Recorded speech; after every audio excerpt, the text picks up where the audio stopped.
मैं रोहित सिंह इस इकाई शिविर में जननायक की भूमिका अदा कर रहा हूँ। यह सब मेरे सर की कृपा है जिन्होंने मुझे इस योग्य समझा। मैं आज इस शिविर को यहाँ पे लीड कर रहा हूँ। जब मैं शुरू से अपनी जानकारी दूंगा कि मैं एमएसएस में कैसे जुड़ा। जब मैं उत्कृष्ट विद्यालय नरसिंहपुर में था तब हमारे यहाँ पर एक इकाई शिविर राष्ट्रीय सेवा योजना का लगा हुआ था।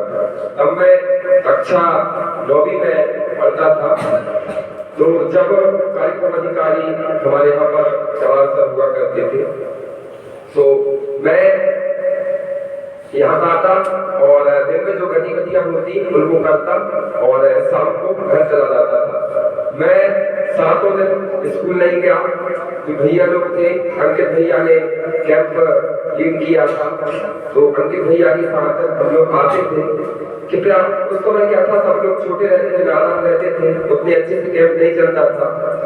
तो फिर भी लेकिन रात में सांस्कृतिक कार्यक्रम होता था, जैसे भजन गाने होते हैं, उस टाइम पे हम लोग करते थे और रात भर जागते थे और मैं घर पे आके सो जाता था और सुबह में घर चला जाता था। उसके पश्चात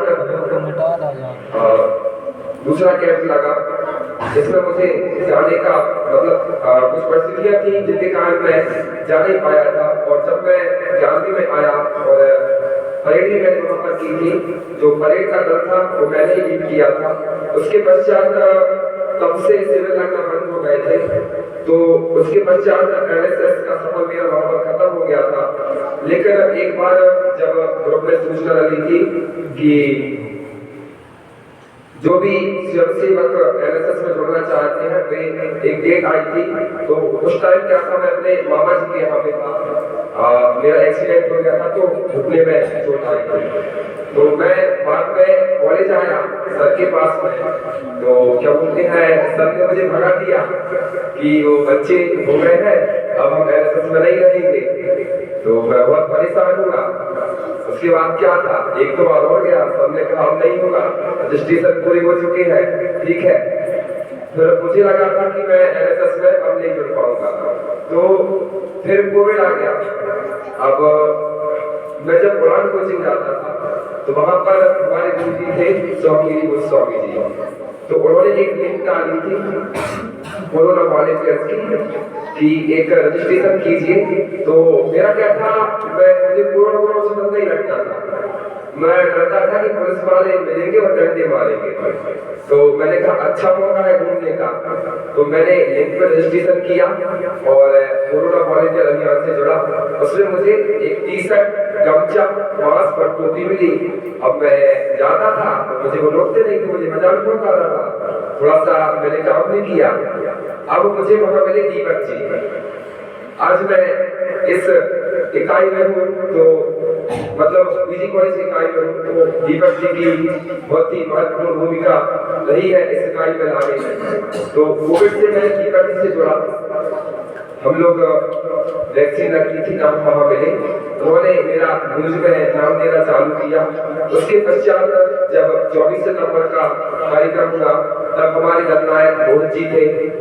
तब क्या हुआ कि मैं उतना ज्यादा जानता नहीं था, क्योंकि जब हम आते थे 9वीं में यहाँ एलएसएस में, तो वही हमें प्यार मतलब उतने पता नहीं था कि मतलब इतना ज्यादा अनुशासन होता है। छोटी क्लास में थे तब हम आए। अब दीपक जी मुझे लेके आए, तब मैं मिमिक्री करता था। तो उन्होंने सर से जोड़ा मुझे, सर ने मुझे इकाई में रखा। सर का बहुत धन्यवाद करना चाहता हूँ। 24 सितंबर में मैं गया। अब वहां नाटक की तैयारी चल रही थी।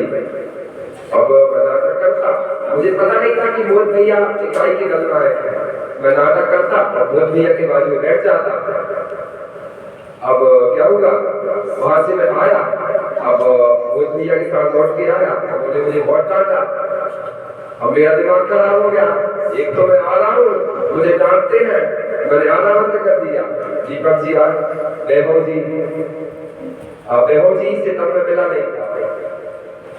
तो दीपक जी आए, उन्होंने कहा नहीं।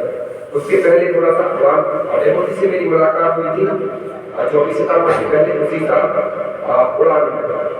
जब दीपक जी मुझे लेके आए थे तब वो एक वृक्षारोपण का कार्यक्रम हुआ था, आयुर्वेद वाले आए थे नगर पालिका के पास, तब दीपक जी वहाँ लेकर आए थे।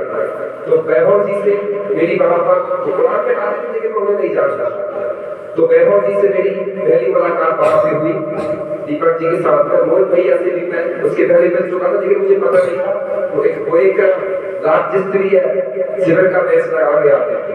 हम उनसे पूछते थे भैया ये क्या है, बोलते थे स्पेशल मैच है और बड़ी मेहनत से मिलता है। तो ठीक है, अब क्या हुआ उसके बाद 24 तो मैंने कहानी बदली थी। तो क्या हुआ, भैया ने मुझे बता दिया और दीपक जी से कहा, दीपक जी से मैंने कहा मैं नहीं आऊंगा, वो भैया है डांटते हैं भगा देते हैं, तो नहीं नहीं ऐसा नहीं है। फिर वैभव जी ने मुझे समझाया, वो हमारी इकाई के दलनायक है। फिर मोहित भैया ने बहुत अच्छे से रखा। 24 नवंबर का कार्यक्रम हम लोग ने किया। तब छात्र इकाई की दलनायिका ईसा दीदी थी और हम लोग ने बहुत ही अच्छा कार्यक्रम वहाँ पे किया था।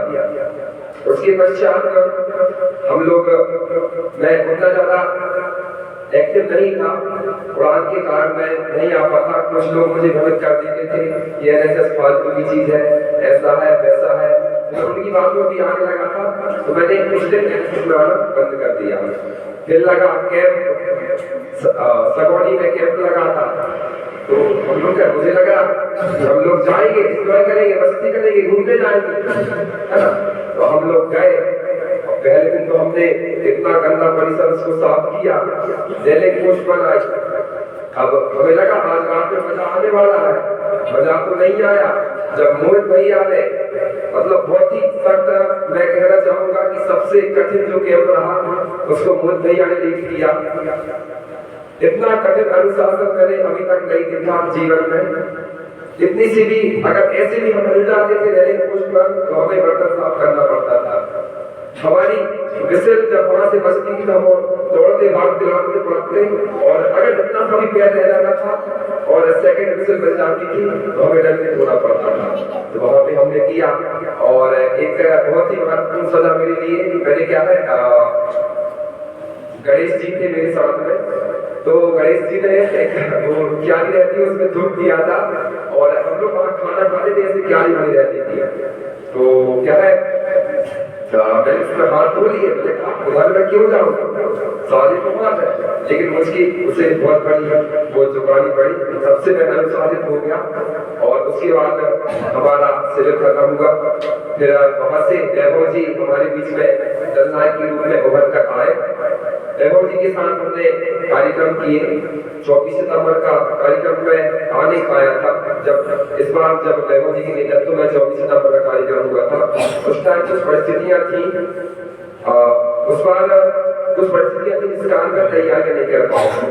तो मुझ पर कुछ आरोप भी लगाए गए कि रोहित धोखेबाज है, रोहित सुनता नहीं है, रोहित अपने आप को बहुत महान समझता है। मैंने कहा ठीक है, मैं 24 सितंबर में आया, मुझे दंड के रूप में अचानक से एक्टिंग के लिए भेज दिया गया। मैंने वहाँ एक्टिंग भी की, फिर अवस्था हुई, अवस्था को ठीक करने। अब क्या है, एनएसएस की इज्जत बचानी थी, तो मैंने वहाँ पर साड़ी पहन कर डांस भी किया एनएसएस के लिए। फिर उसके बाद 24 सितंबर का कार्यक्रम पूर्ण हुआ। वैभव जी, अगर आज वैभव जी होते तो मेरी जगह मैं लीड करते और बहुत अच्छे से मैं भी लीड करते, लेकिन क्या है, मैं बरकतुल्लाह विश्वविद्यालय चले गए। तो तब 24 सितंबर के बाद में गणेश जी और मैं, अजय जी भी हमारे साथी थे। अजय जी हमें, जब हम सगोनी कैंप में गए थे तब दीपक जी अजय जी को लेके आए थे, ऐसे ही आ गए थे वो वहां से। वो आज तक हमारे साथ इकाई में है और मेरे बड़े ही करीबी मित्र भी है। उसके पश्चात हेमंत जी, नीतीश जी मुझे 24 सितंबर से मिले थे, तब से वह हमारे साथ है। वो पहले भी मेरी बात मानते थे, आज भी मेरी बात मानते हैं। अगर मैं गलत भी कहता हूँ तो उसे सही मानते हैं, इतना विश्वास मुझ पर करते हैं। उसके पश्चात क्या हुआ, जब कैंप गए थे तो वहां पर मेरी मुलाकात दुर्गीत जी से भी हुई थी, सौरभ नाथ जी से, और पवन जी मिले थे। पवन जी हमें मिले थे तो हम लोग पवन राय जी कह के बुलाते थे। में और भी स्वयंसेवक थे, जैसे अरुण जी नहीं आए हैं, अरुण जी ने भी बहुत अच्छी भूमिका अदा की थी। और जब अब बारी आती है मेरे इकाई में संघर्ष की, तो जब वैभव जी जाने लगे इकाई को एक ऐसे व्यक्ति की आवश्यकता थी जो इकाई को संचालित कर सके। तो हमारे बीच में उस इकाई में हम 3 लोग थे, अजय जी, गणेश जी और मैं। तो अजय जी ने कहा कि आप दोनों में से जो भी बन जाए, मतलब तो हम सभी के साथ है ऐसा होगा।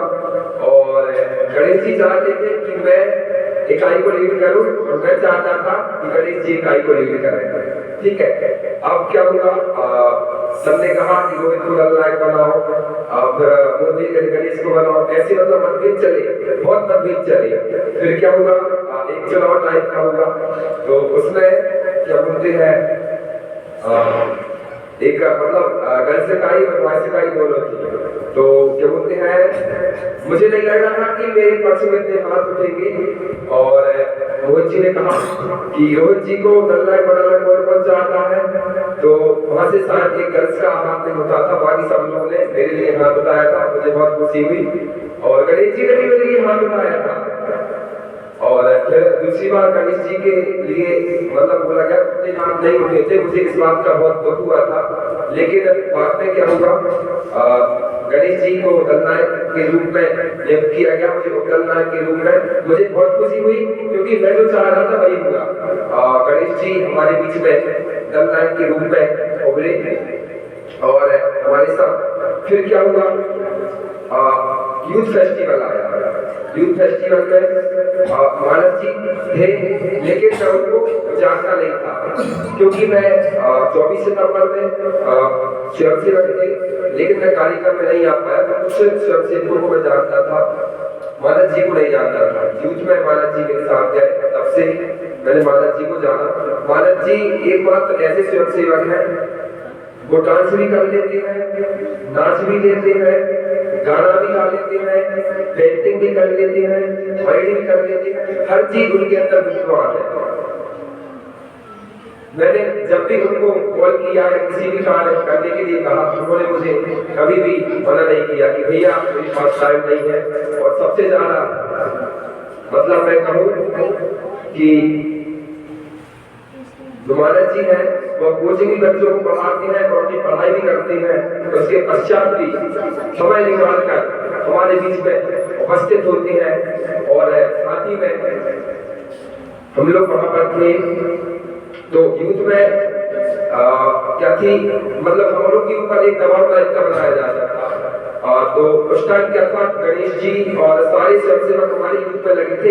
ये कहो कि एनएसएस यूथ था, तो सारे स्वयंसेवक यूथ में गए, तो थोड़े से कार्यक्रम नहीं हो पाए, तो किसी ने हमसे गुस्सा हो गए, थोड़ा सा मुझे भी डर लगा। और मैं नया नया था, उतना जानता नहीं था। वैभव जी थोड़ा बहुत बताते थे, मोहित जी से मुझे डर लगता था, तो मोहित जी से बात नहीं करता था। मोहित जी से मुझे बहुत डर लगता था, आज ही मुझे बहुत डर लगता है। गीता दीदी कभी कभी मार्गदर्शन करती थी। अब वैभव जी कहते थे, तो मुझसे कहते थे एनएसएस में लगो, लेकिन ज्यादा मत लगना। तो उनसे भी मैं ज्यादा बात नहीं करता था। मैं एनएसएस की जब भी चर्चा करता, वो चले जाते, जब उनका मन होता तब वो बताते। अब जब उनका मन होता तब वो मुझे बताए। बाद में क्या हुआ, हमारे बीच में मध्य प्रदेश स्थापना दिवस का कार्यक्रम हुआ। उस टाइम पे न मैं हर्षित को जानता था, हर्षित था, हर्षित, ललित, महेश, इसका मुझे नहीं भी मिले थे। शायद ये हमारे साथ में था, मैं किसी को नहीं जानता था उस कार्यक्रम में। हमारे बीच में इन लोगों ने मेरा बहुत साथ दिया, मैं इन लोगों का इंसान कभी नहीं भूलूंगा। उस टाइम मैंने उस मंच पे कभी भी एंकरिंग नहीं की थी। और समस्या ये थी कि हमें लग रहा था जैसे हमने पहले जब मोहित जी थे कि जब भी मध्य प्रदेश स्थापना दिवस का कार्यक्रम होता था तो तुलसी मानस भवन में होता था और हमारे स्वयंसेवक जाकर वहां पर प्रस्तुतियां देते थे। लेकिन हमें यही पता था और हमें लग रहा था कि कार्यक्रम होने वाला है, लेकिन हम वहां पर गए, हमें पता चला कि वहां पर ऐसा कुछ भी नहीं है, सभी लोगों को पूरा कार्यक्रम कराना है। मैंने कभी वहां पर एंकरिंग नहीं की थी, मैं पहली बार एंकरिंग के लिए चढ़ा। मुझे किसी का साथ वहां पर नहीं मिला, किसी ने मुझे मार्गदर्शन नहीं किया। बड़ी दुख की बात है। मेरे सारे स्वयंसेवक वहां पर मेरे साथ आए, उन्होंने कहा भैया कोई ना हो लेकिन अब आपके साथ है। सारे लोग मेरे पास आए, हम लोग ने कार्यक्रम किया। मुझे लगा कि मुझे मार्गदर्शन किया जाएगा, लेकिन मुझे किसी ने मार्गदर्शन नहीं किया। पूरी इकाई को उस दिन मैंने सोच लिया था कि मैं एनएसएस छोड़ दूंगा, जहाँ पर बहुत राजनीति होती है। मैं वहां से चला गया, लेकिन कुछ गर्ल्स इकाई की लड़कियां वहां पर आई, नहीं भैया आप रहिए। हर्षित, साहिल, आनंद ये सभी लोग मेरे पास आए, उन्होंने कहा भैया अब आपके साथ है। इन लोगों ने मेरा बहुत साथ दिया और आज इस गाड़ी को बनाया। मैं उनका हृदय से आभारी हूँ। और आज भी ये लोग मेरा साथ नहीं देते तो शायद ही जैसे मिल लगता। गणेश जी भी साथ में थे, गणेश जी ने भी मेरा बहुत सपोर्ट किया है। अगर गणेश जी नहीं होते तो शायद मैं एनएसएस में न टिक पाता, लेकिन हमारा प्रयास हुआ, हमने कार्यक्रम किए, धीरे धीरे मैं जिले में उभरा। सभी स्वयंसेवकों ने मेरा बहुत सपोर्ट किया। मैंने भी सोचा अगर ये लोग मेरे साथ हैं तो मैं इनको आगे बढ़ाऊंगा। मैंने इतने खुद को लगा दिया, इतने कार्यक्रम करवाए कि मैंने जीवन में ऐसे कभी नहीं देखे। इतने कार्यक्रम करवाए कि जिले में मेरी पहचान गणेश भैया से हुई, और मुझे नहीं पता था कि मैं गणेश भैया जिला से इतने जल्दी से जुड़ जाऊंगा। और आज भी जिन लोगों ने मेरा साथ दिया, मुझे सपोर्ट किया, उन्हें कभी नहीं भूलूंगा। इसी प्रकार मेरे साथ बनाए रहे। यह मेरा अंतिम वर्ष है। इसके बाद मैं शायद ही अगर इस महाविद्यालय में रहा तो एनएसएस में रहूंगा और नहीं रहूंगा, लेकिन मैं आप लोगों से हमेशा जुड़ा रहूंगा, सबसे हमेशा जुड़ा रहूंगा। और एक समय ऐसा भी आया कि मैं बहुत हताश हो चुका था। तब रिजू मैडम नई आई थी, तब सर ने मुझे मार्गदर्शन किया था कि जो भी है जिसको जो कहना है कहने दो, मैं तुम्हारे साथ हूँ। उस दिन मुझे बहुत अच्छा लगा। सर ने पिता की भांति मुझे मार्गदर्शन किया। आदरणीय सर का भी बहुत बहुत आभारी हूँ। और आज मैं इस कैंप को कर रहा हूँ। मुझे नहीं लग रहा था कि मैं इतने अच्छे से इस कैंप को लीड कर पाऊंगा, लेकिन सर की कृपा रही, गणेश जी का साथ रहा और आप सभी का साथ रहा, और मैंने इस कैंप को लीड भी किया। धन्यवाद।